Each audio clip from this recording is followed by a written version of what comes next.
Bom dia, graça e paz, meus queridos irmãos e queridas irmãs. Um dia de bênção para você, viu? Para dentro da sua casa. Eu quero te dar um conselho em nome de Jesus. Fale menos, ouça mais. Busque em Deus mais sabedoria, mais discernimento. Tudo que nós temos ministrado aqui é para que você entenda o tempo que você está vivendo e que você saiba enfrentar, você saiba usar a arma certa para poder vencer as suas adversidades. E às vezes não é pelo argumento, não é pelo muito falar, mulher, não é pelo muito falar, homem de Deus, não é pelo muito falar, filhos, não é pelo muito falar, pais. Calma, exerça a sua autoridade em fé, com sabedoria, com discernimento.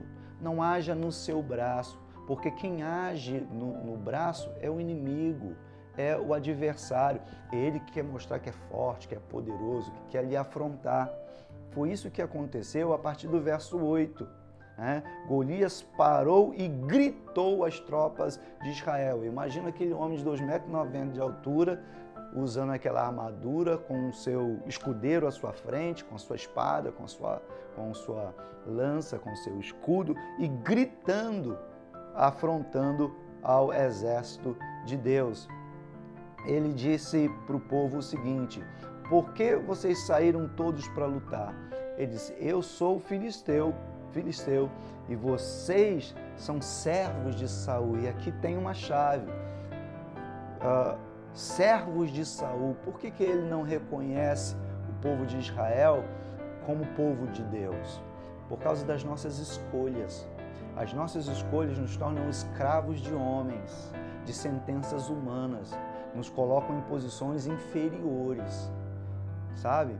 Quando Davi chega para lutar, ele fala: olha, você está afrontando não a mim, mas o exército do Deus vivo. Aqui o inimigo está dizendo: vocês são servos de Saul. Mas Davi disse: não, nós não estamos aqui nessa luta como servos de Saul. Nós estamos aqui como o exército do Deus vivo, como povo de Deus. Nós somos povo de Deus, a nação santa. O que poderá nos fazer o inimigo? Mas são aqueles que estão conosco. O Senhor que começa a obra é fiel para completar. Ele não vai permitir que a gente morra nos ataques e nas adversidades, mas Ele quer que a gente entenda como lutamos as nossas guerras. Tá? Tem até uma canção que diz: é assim que eu luto as minhas guerras. Como é que você luta as suas guerras? Como é que a igreja enfrenta? Como é o nosso olhar? Sabe, quando eles foram afrontados por Golias, eles começaram a tremer e ficaram aterrorizados, porque eles olharam para aquela peleja numa perspectiva humana, de servos de Saul realmente. Eles acolheram a afronta, então se sentiram menores. Como é que você olha? Você tem duas formas de olhar. Você pode olhar com o olhar espiritual, você pode olhar com o olhar carnal. Sabe, daqueles espias que foram enviados para ver a terra prometida por Deus,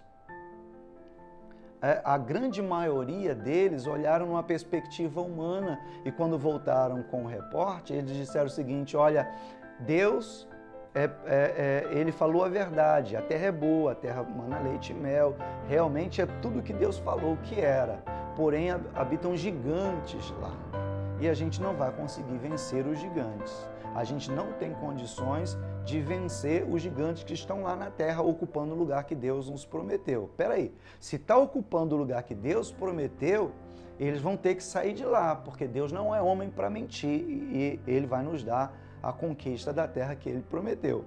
Mas se aos nossos olhos nós olhamos de forma natural, de forma carnal, e achamos que nós não vamos conseguir, então nós realmente estamos decretando a nossa derrota. Então o seu olhar, a maneira que você enxerga, a maneira que você se posiciona vai determinar se você vai vencer ou não.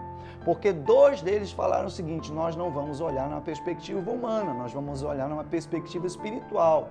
Por isso eles disseram: olha, nós vamos conquistar, nós vamos vencer, a terra é boa sim, e se o Senhor prometeu, Ele vai cumprir aquilo que Ele prometeu. Existem duas formas de nós encararmos os nossos inimigos, os nossos adversários, nós encararmos esse tempo. esse tempo difícil que nós estamos vivendo, de escassez, de falta de emprego, de insegurança, esse tempo difícil que nós estamos vivendo de pandemia, de morte, de pessoas que nós amamos e queremos que estão morrendo e ficando enfermas ao nosso lado, a gente pode olhar numa perspectiva humana, carnal, e isso aceitarmos a derrota, ou olharmos numa perspectiva espiritual. Quem seremos diante dessas afrontas vai determinar o nosso futuro, vai determinar onde nós vamos chegar. Então que você não olhe com um olhar humano, mas você olhe com um olhar espiritual, em nome de Jesus. Até amanhã, fique com a gente. Deus te abençoe em nome de Jesus.